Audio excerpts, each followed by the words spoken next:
Ladies and gentlemen, welcome back to another fabulous Friday Rambling.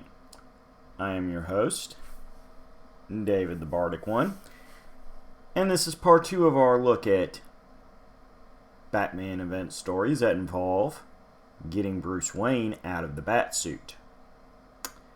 Last time we talked about the 90s story of Nightfall and its follow-ups Night Quest and Night End, which form what is now retroactively referred to as the Night Saga.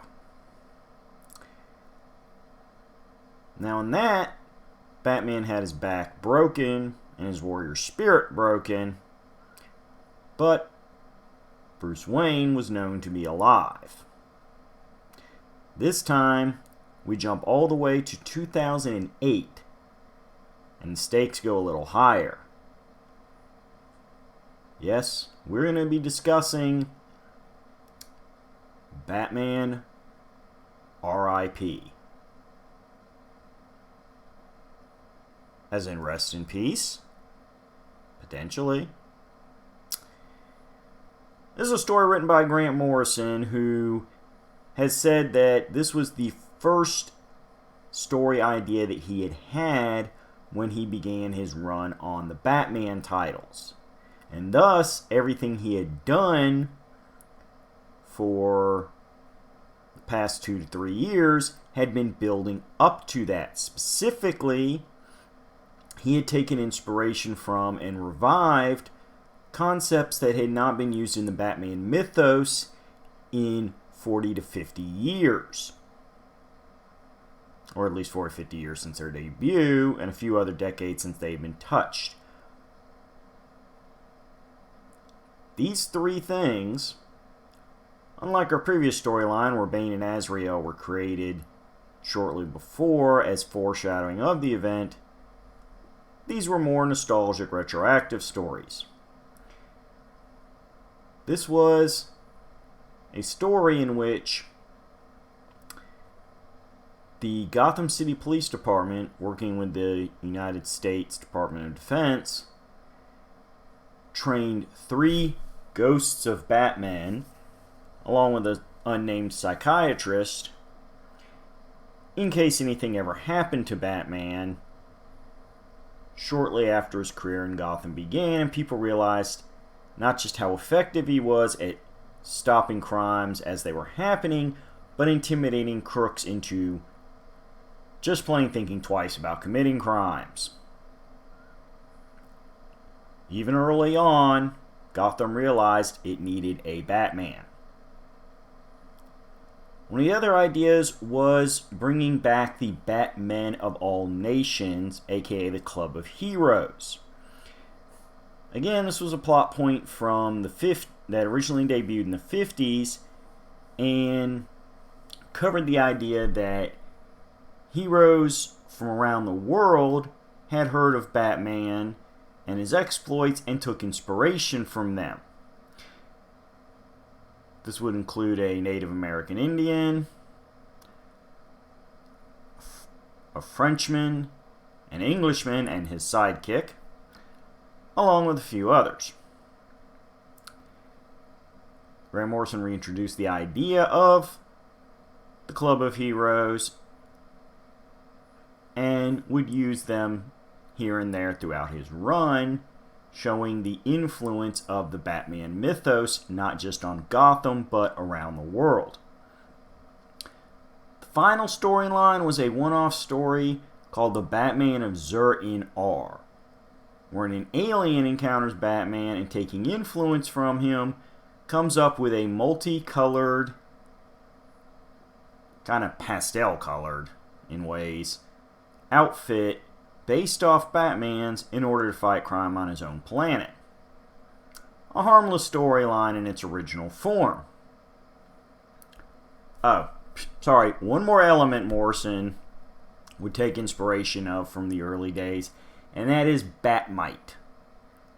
Batmite was basically a Batman equivalent of Mr. Mxyzptlk from Superman, a imp from another dimension who had, to put it simply, magical powers.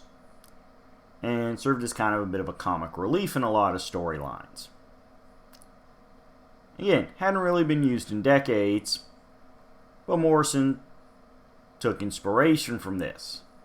And on the surface, this is things that I really like about comic book writers when they do this. They look at a rich continuity and take inspiration from what came before and dust off elements that nobody's used in a long time. I will always prefer this to creating your own characters that are ultimately just the same thing that we already had, but completely your own. You know what? If you want to write something completely your own, don't pick up a plot, a comic book that's been running for decades before you were born. Whole point of you joining into a shared continuity that's been around for several decades is to work with what's already there and find new ways to tell those stories. Don't sit there and go, oh no, nobody wants to read a story with Mr. Freeze. I know, I'll have Batman go up against a guy with a gun that shoots cold, and I'll call him Captain Chill. That'll be so much better. No, just use Mr. Freeze. Now, nobody actually did that. That was a hypothetical example, folks. Please don't go trying to Google that and figure out what I'm talking about. That was me being a little bit of a smart butt. But yes, so we come to Grant Morrison's run. Now, before Batman R.I.P. started proper, we did have a build-up, and that is that Batman begins hearing rumors of an organization called the Black Glove, and also begins dating a woman named Jezebel Jet, who is apparently a rich African socialite who comes to Gotham and falls hard for Bruce Wayne in a romantical sense. And Bruce feels much the same way. This all leads up to our main story, in which Batman, unable to find any solid clues as to what the Black Glove organization is, having confronted these ghosts of Batman from his past, and realizing the responsibility of being Batman, and that, while that whole intimidating aura and making yourself an essential part of Gotham's ability to function in an orderly system seemed like a good idea at the time, when you lose control of that mythos, bad things can happen to people. Specifically, there were now 3 perfectly good men who were suffering from PTSD due to that unnamed psychiatrist or psychologist. I always get 2 terms mixed. Mental health doctor deciding that they could not truly replace Batman unless they had been through the same kind of trauma and tragedy that he had. And thus, we find at the beginning of our story a Batman on the edge and finding himself divided. As Bruce Wayne, he is happy and in love with Jezebel Jet, but as Batman, he finds himself becoming increasingly frustrated at his inability to figure out what the Black Glove Society is, only that they seem to be having plans for Gotham City. All this would come to a head when the Black Glove reveals itself as being currently led by a gentleman identifying himself as Dr. Hurt, who utilizes members of the Black Glove to not only swarm the streets of Gotham and cause chaos, but mess things up at Arkham Asylum, releasing some inmates to join the chaos on the streets, as well as, more importantly, bring Joker into the Black Glove Society.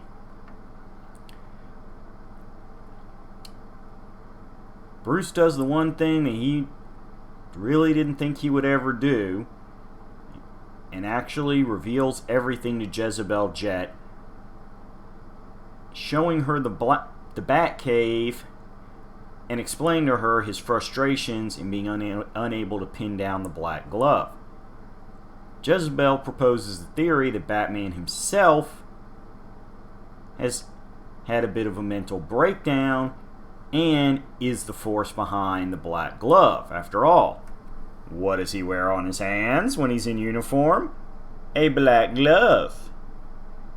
Who could possibly be smart enough to avoid leaving clues for the great detective to figure out?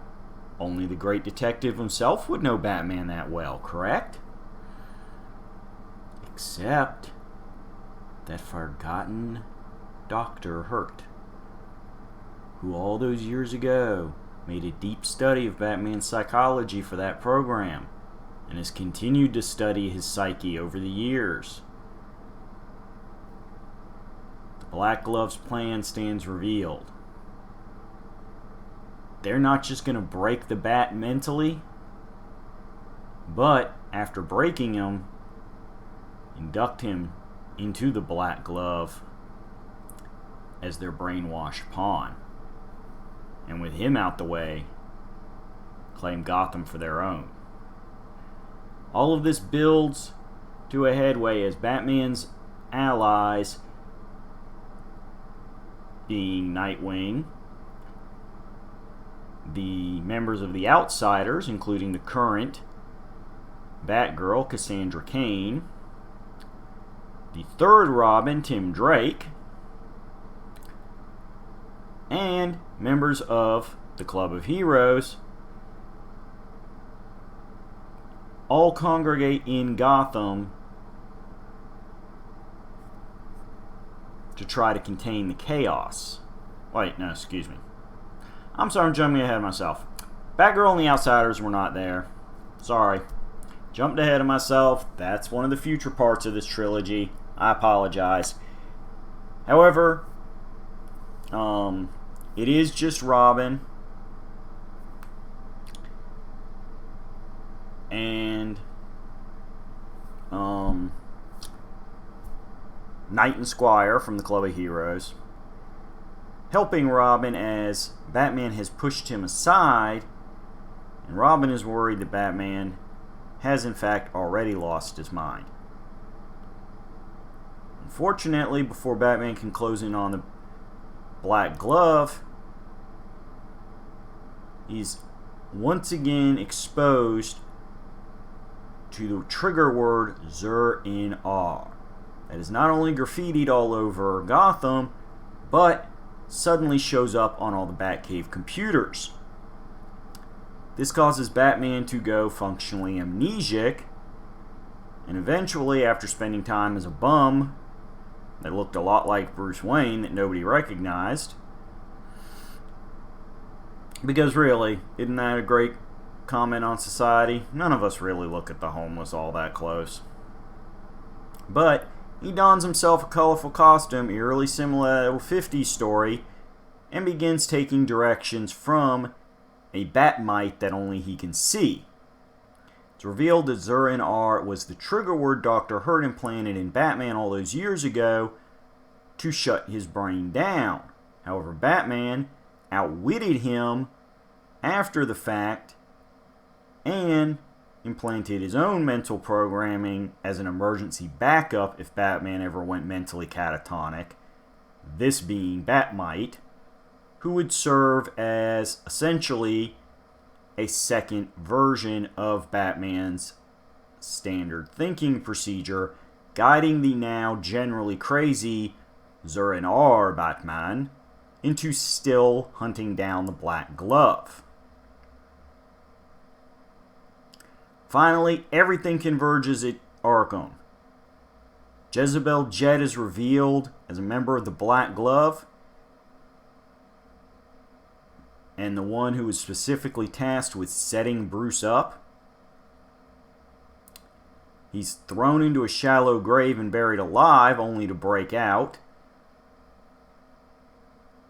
But before that, while he's buried, Joker reveals that he is no man's servant and decides that all these rich elite ruling class of the Black Glove that love to make bets on how much chaos they can cause, he makes a bet with them that you didn't kill him?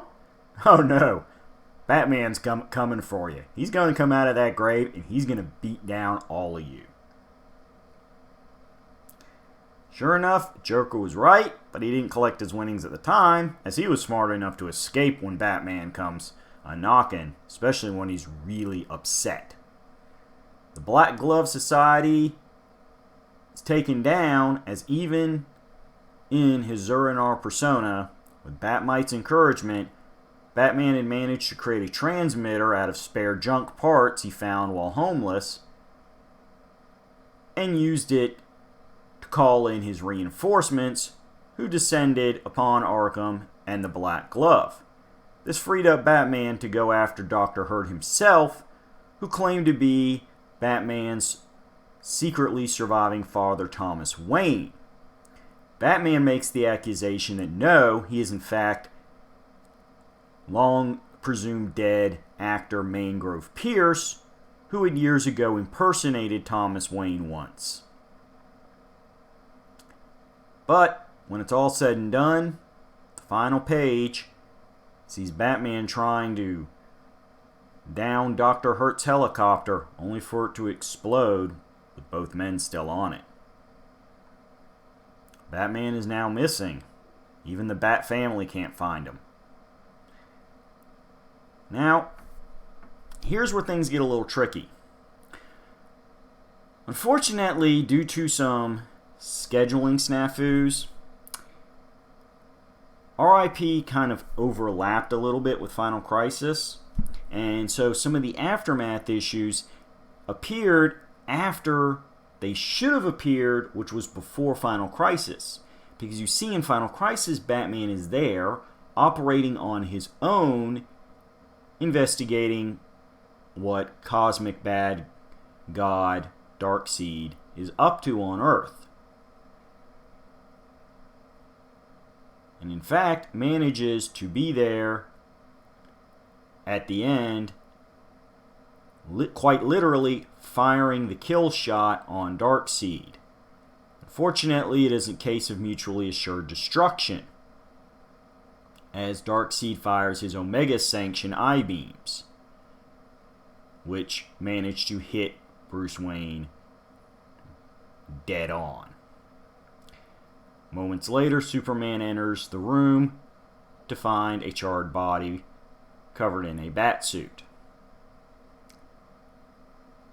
See, what was supposed to happen, and what was eventually clarified in issues of the regular Batman series, is that Batman survived the helicopter attack, returned to the Batcave, but before he could 100% mentally process everything Dr. Hurt and the Black Glove put him through, as well as physically recover, the events of Final Crisis broke out, and Batman, realizing everybody saw him as missing and presumed dead, decided to operate even deeper in the shadows than usual to try to figure out what Darkseid was up to, leading to the confrontation at the end of Final Crisis.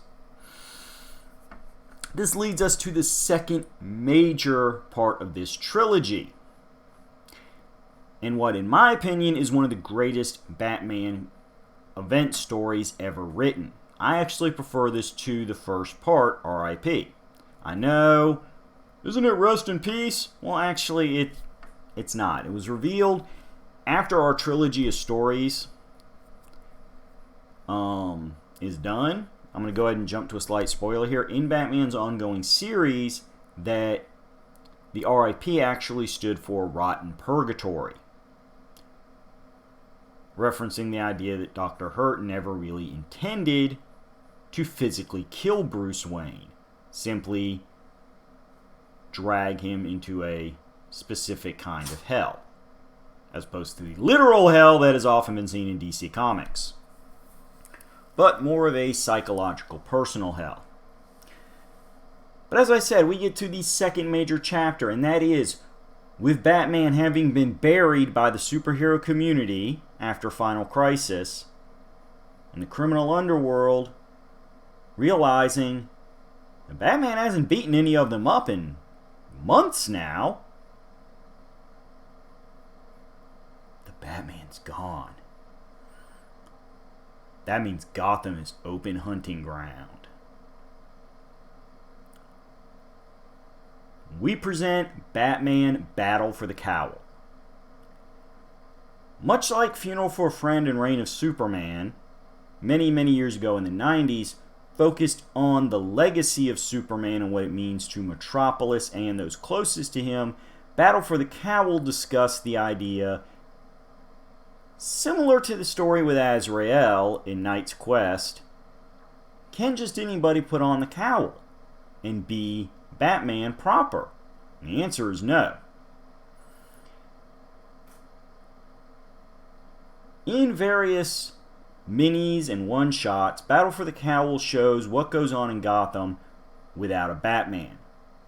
Crime runs rampant, Gotham City Police Department finds himself stretched thin, and even Commissioner Gordon himself has to go one-on-one with a vengeful Mr. Freeze.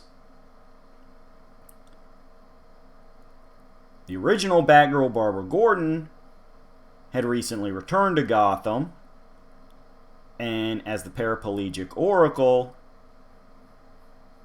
finds herself trying to deal with some Final Crisis aftermath as the Calculator seeks to use some of the leftover power that Darkseid left on Earth to do some personal business of his own, no matter how many people he has to kill in the process. But more importantly, somebody's running around claiming to be Batman. But this is a Batman that's willing to shoot to kill, as he wants to put fear into Gotham, but has no compulsions about inspiring justice and goodwill. This leads Tim Drake, with a little help from Nightwing and Catwoman, on the hunt, only to uncover the second Robin, Jason Todd, as the man behind this uber-aggressive Batman. Jason Todd, for those of you who don't know, had not only served as a second Robin, but had actually been killed by Joker years before being resurrected by Ra's al Ghul's Lazarus Pits, and Jason Todd's anger management issues now went to the forefront, and he just became flat out violent and hateful towards everybody, especially Batman and Robin, as he saw the fact that Batman replaced him and continued his crime-fighting career as a bit of a snub and a sign that Batman never really cared about Jason. Now that Batman's gone, Jason saw it as his perverse way of becoming the Batman and showing that he was always the only heir apparent worth looking for. But, as I said, Nightwing's in town as well, and as the original Robin, Dick Grayson ain't putting up with anything. After coordinating help from pretty much everybody who's ever owed anything from Batman, including the previous mentioned Batman of All Nations, and the Cassandra Cain Batgirl, along with the outsiders that she had been teaming with, who had long since been allied with Batman, we have a massive battle royale spreading all over Gotham City, as the police, the gathered heroes, Jason Todd running around as claiming to be Batman, all fight against various super criminals trying to take advantage of a Gotham without Batman. When it's all said and done, Jason Todd is defeated, stripped of his Batman suit. Gotham is put under relative control, but everybody realizes it won't last. Somebody has to be a proper Batman. And after a bit of an encouragement from Alfred Pennyworth, who reminds Dick Grayson that it's not about standing in the shadow of Bruce Wayne. It's not about imitating what he made. It's about honoring what he made and making sure that the Cowl is there to protect Gotham. Thus, Dick Grayson, the original Robin, the man who became leader of his own team in the Titans, moved to Bloodhaven to prove he was a hero in his own right, taking that city from absolute cesspool to something functional, finally took the throne that had always been meant for him. And thus, we had a period of a few years where Dick Grayson was the one Batman, even serving in the Justice League and using his connections with veteran Titans to bring in Cyborg and Donna Troy, aka Wonder Girl, aka Troya, but mostly just Donna. Eventually, though, things would happen behind the scenes. Things would happen as part of greater DC events. An event called the Blackest Night, every dead hero and villain would arise as a zombie army. Except Batman.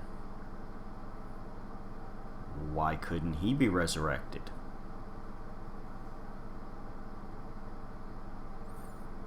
More importantly, when an attempt is made to resurrect Batman via the Lazarus Pit, as Jason Todd once did it, the body that was buried didn't resurrect properly, and it was discovered that it was a clone body.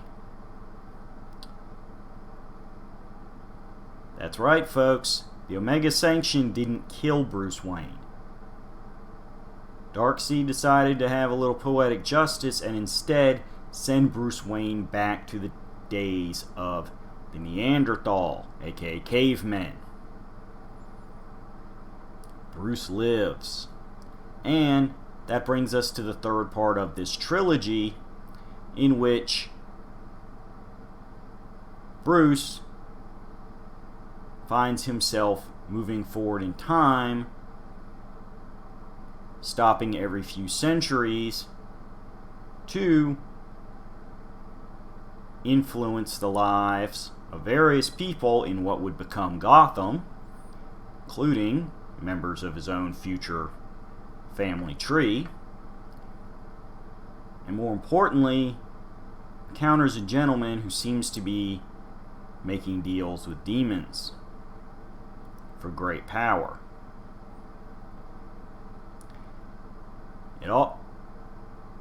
However, Darkseid wasn't done. It wasn't enough to simply banish Bruce Wayne to the beginning of time. That Omega Sanction was doused in a very specific form of radiation. And as Batman traveled through time, that radiation activated and continued to build. With the idea being that when Bruce finally returned to the present, he would be a walking bomb. But more importantly, he would also bring with him a creature from Darkseid's hellish planet of Apocalypse that could trace that radiation.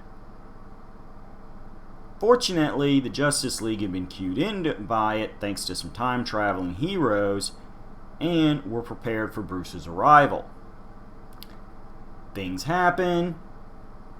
The monster is defeated. Bruce is purged of any of that harmful radiation. And upon catching up with what happened in the present and taking some time to heal and rest up from his time-traveling adventures, decides that yes, he will become the Batman again, but it's not enough to simply have a handful of Bat family members. Having seen that the world's a pretty big place, and that the power of the Bat has always been his mind,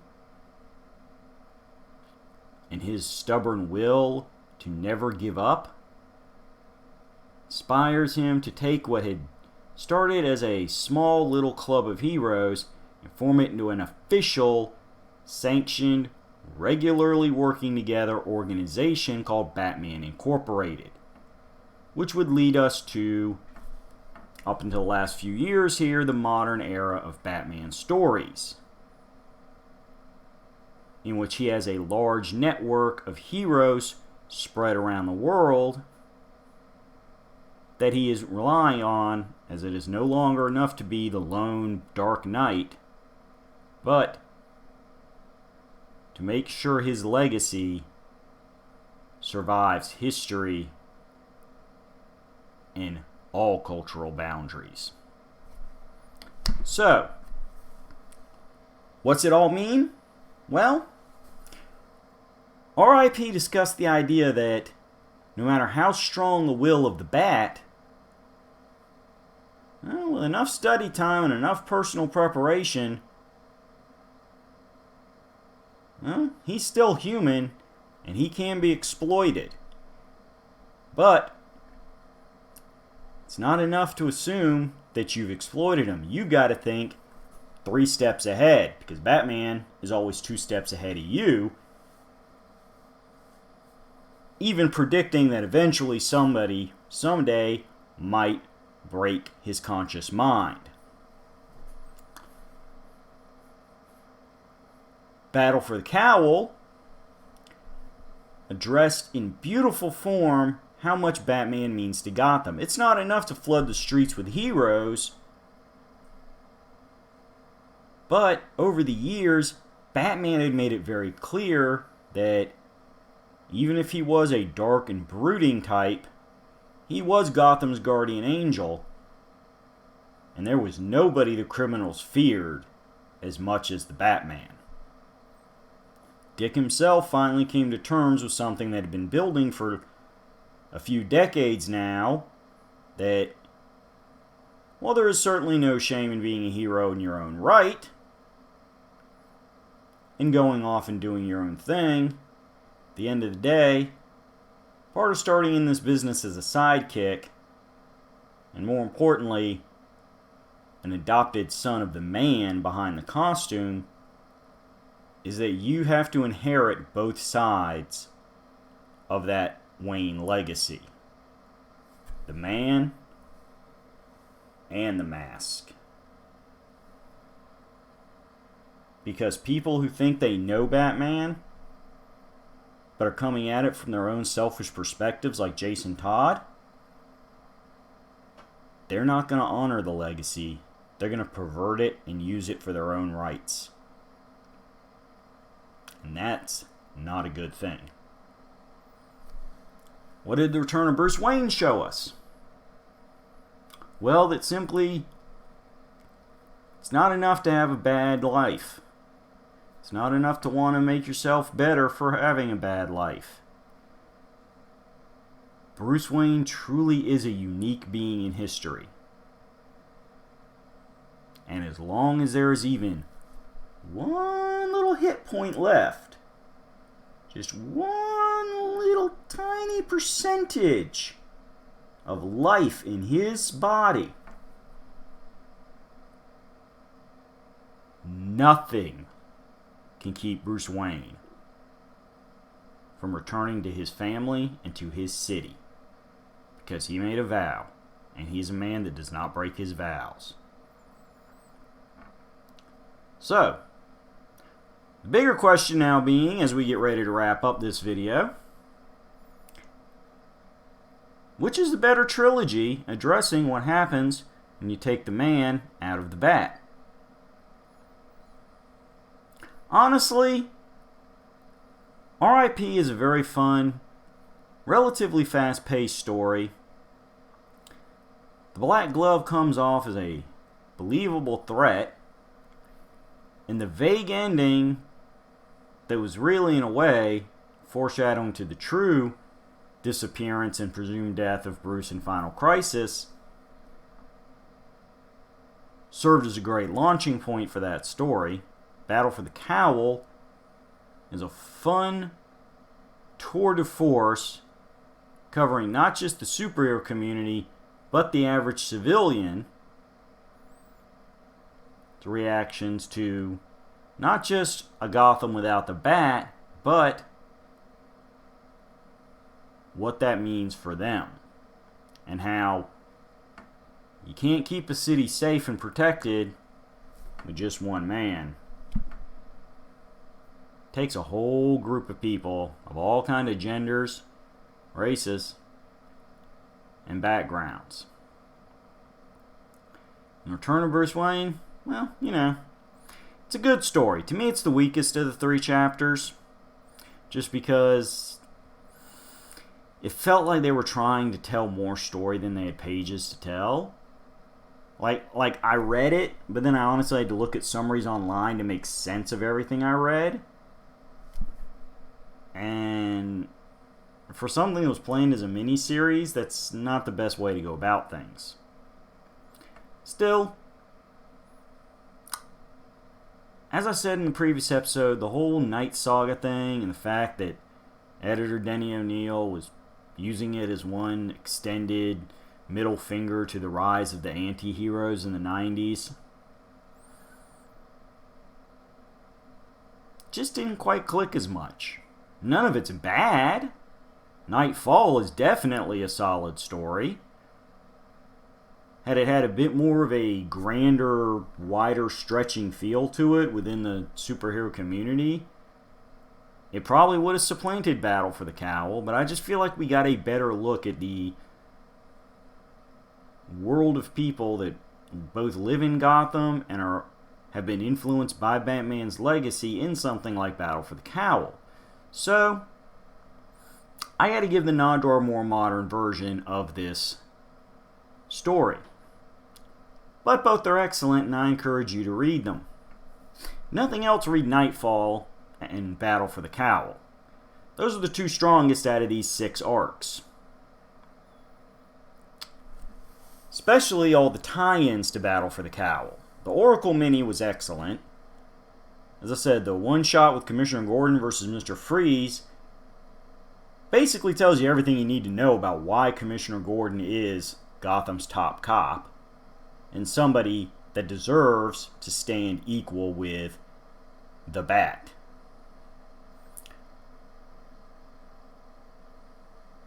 For now, though, I'm going to say, no matter how you like your Batman, whether it's comic, TV, or video game, it's all good. He's an incredible character. One of the longest running characters that has remained in print in American comic books. It's like him and Superman, you know? Partial credit to Captain America, because there was a period of time where there wasn't Captain America books being published. And that identity got legacied a lot. Some of it retroactively. Honestly, the whole Captain America legacy thing is definitely a future video. It's actually more convoluted than Sandman, which we discussed a few episodes ago.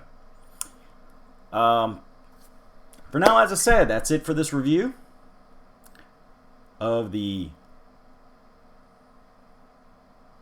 Rest in Peace, Battle for the Cowl, and Return of Bruce Wayne trilogy. Well, not Rest in Peace, R.I.P., because, you know, it's a thing. The R.I.P. was kind of a trick. Swervy swerve. But still, the modern fall and return of Bruce. I enjoyed this review. I enjoyed rereading some of these stories before doing this video, and I hope you give these stories a chance if you've never read them.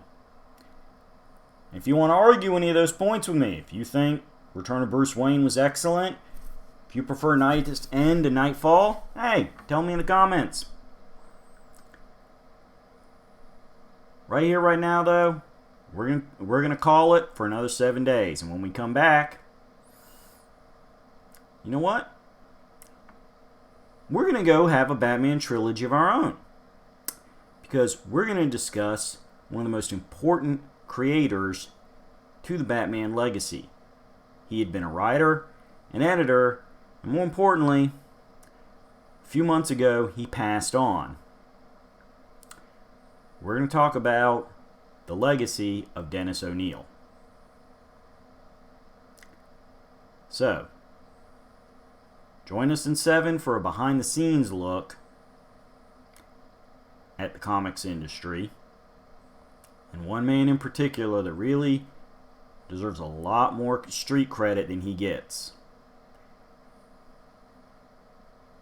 We're saluting O'Neil,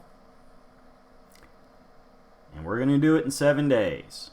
So come back for the next rambling. Because you can't talk about Batman trilogies and only have 2 Batman episodes. Time to 3 it up. 3-peat, 3-equal trilogy of Bat material. Be good to each other.